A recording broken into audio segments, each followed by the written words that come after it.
Aaron Gordon, and you're listening to the 3-point conversion.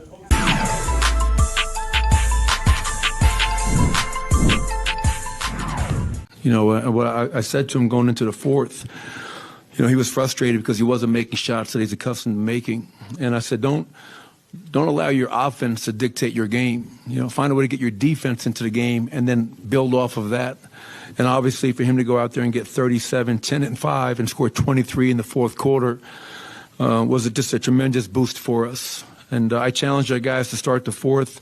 This has to be our best fourth quarter defense. And we started off 20-5 and built a great lead. The crowd was phenomenal. Huge shout out to our fans for continuing to make Ball Arena just a hell of a home court advantage. We really appreciate that. But, you know, this was a war. You know, both these games, man, they feel like they're 5 hours long. You know, we won the rebounding battle once again. And a lot of guys stepped up and made big plays. And, you know, Joker, for those that don't know him, you know, he's got 13 playoff triple doubles now. It's just incredible what he continues to do on a nightly basis on the biggest stage in the world. And I thought Bruce Brown off the bench was outstanding as well. Give Michael Porter credit, 16 and 7, made some big shots when they, you know, that 10-0 run in that third quarter was a big 10-0 run. Kind of got us back into the game and gave us some momentum and brought that crowd back in. So we did what we were supposed to do. You know, we protected our home court, and now we have to go to L.A. with a very businessman-like mindset.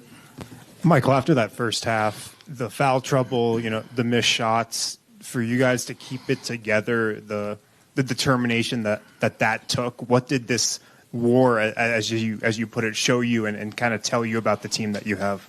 Well, you know, I thought David Adelman made a great point today. And he talked about how we won game one, scoring 132 points. And you go back to game two against Phoenix, we won that game scoring 97. In the playoffs, you're going to have to find a way to win different types of games. This wasn't the shootout that game one was. And when you're not making shots, Harrison, as you know, that's where it's imperative for you to get stops. And the one thing we did a poor job of in the first half was fouling. They lived at the foul line. I think they had 16 free throw attempts to go along with 10 points off our 7 turnovers. But overall, I thought our defense was excellent throughout. And it's going to need to be even that much better to go and try to win a game in L.A. for Game 3. Hey, Michael, after seeing Jamal miss more than a year, what's it like seeing him have a postseason like this? Oh, it's so rewarding. You know, I mean, it's this is not just coach and player. You know, that's a foul right there. I called it. It might be a flagrant. We're going to send it in for review. You know, but like I love Jamal Murray. You know, this is not just like I'm coaching him. We've been together for 7 years and been through a lot of ups and downs. And to see him back playing at the level he's playing at, the first thought for me is just tremendous pride and just so happy for him. Because I saw the dark days coming back from the ACL. So for him to be here playing at the level that he's playing at is just, I'm just so happy for the man, the young man, and he needs to continue to do that. You know, obviously our goal is not done. We have to win this series, and you know, our goal is to win a championship, and he's going to be a big part of that. Michael, for all the talk about Jamal's offense, he had 4 steals tonight, and I think the last one was a lob that he batted Big away. Play, yeah. Leads to the Michael Porter Jr. 3 that puts you up 12. How impressive is it to you that even when he's off to a slow start offensively, that he still appears to be engaged on the defensive end? Well, he was one of our defensive players of the game, to your point, Vinny. 10 boards. He had 13 contested shots tonight. He had 4 steals. But that's what you have to do. Like, there are going to be nights or quarters for Jamal. It could be a quarter, it could be a half, it could be 3 quarters where your shot's not going. But in the playoffs, you can't be a specialist. Specialists don't play in the playoffs. You got to find a way to impact the game. And he did that tonight. And he understands that. And, you know, we all know one thing about Jamal, man. Like, he just has to see one go in. He got a little mid-range pull-up to go in, kind of looked up to the heavens, and that's all he needs. And after that, he's shooting into a hula hoop. So I'm proud of him. But that's the challenge. My challenge to Jamal is don't be just a scorer. You know, he's going to be an all-star in this league. And for him to do that, it's got to be scoring, playmaking, rebounding, defending every single night. And he has that within him.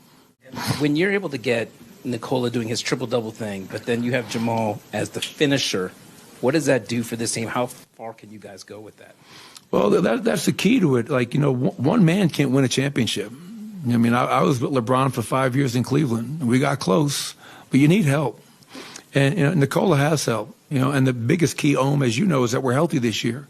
The last two postseasons, there was no Jamal Murray. Last year there was no Michael Porter. So Michael Porter, the level he's playing at, the level that Jamal's playing at, Aaron Gordon doing a lot of the dirty work, KCP playing his game, Bruce Brown off the bench has just been outstanding. So we know how great Nikola is, but every great player needs help.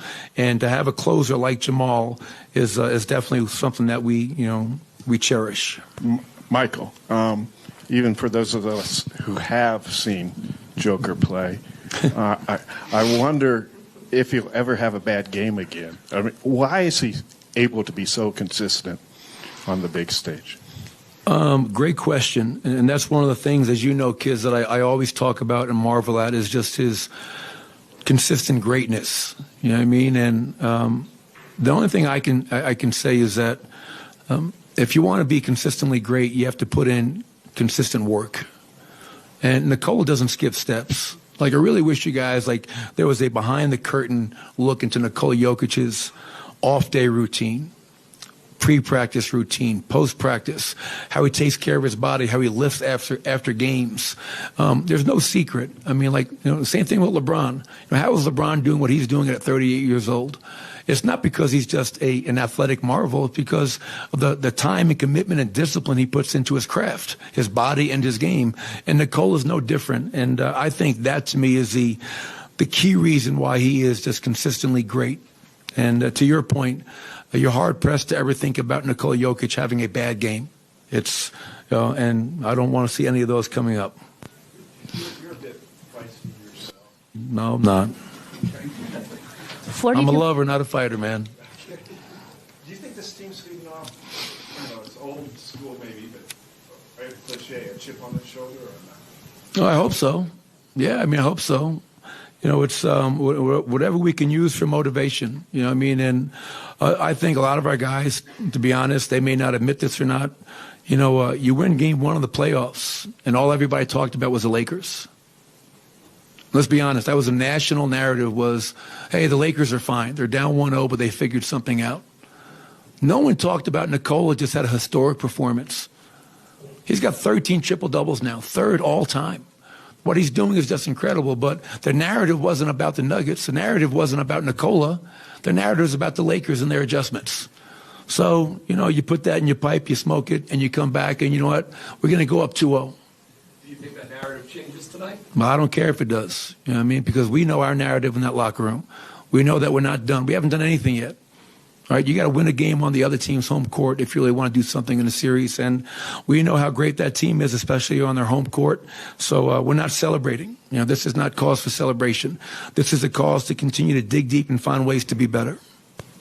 42 minutes for Nikola and Jamal. And thinking of the intensity of the game, and we know it's Western Conference Finals, but in the following games, is there anything we expect to see in terms of minutes they play?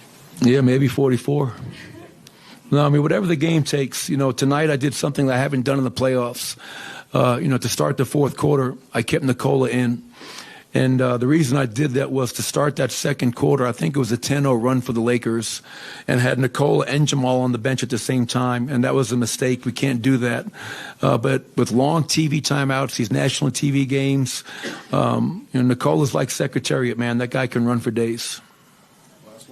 Coach, this group hasn't been on the road in the Western Conference Finals. It was during the bubble, so that was kind of different. What's the message now as they go into a hostile environment in the conference finals atmosphere? The same as it was against Minnesota, the same as it was against Phoenix. We're not celebrating. We haven't done anything. We're not satisfied. Our mindset is we're going to win Game 3. We're not trying to worry about Game 4 yet. Take it one game at a time. And, we know that we're going to have to go into a hostile environment, as you mentioned. And to do that, we got to stay together. We can't beat ourselves, and our defense has to travel. If our defense travels, we'll give ourselves a chance. Thank you, everybody.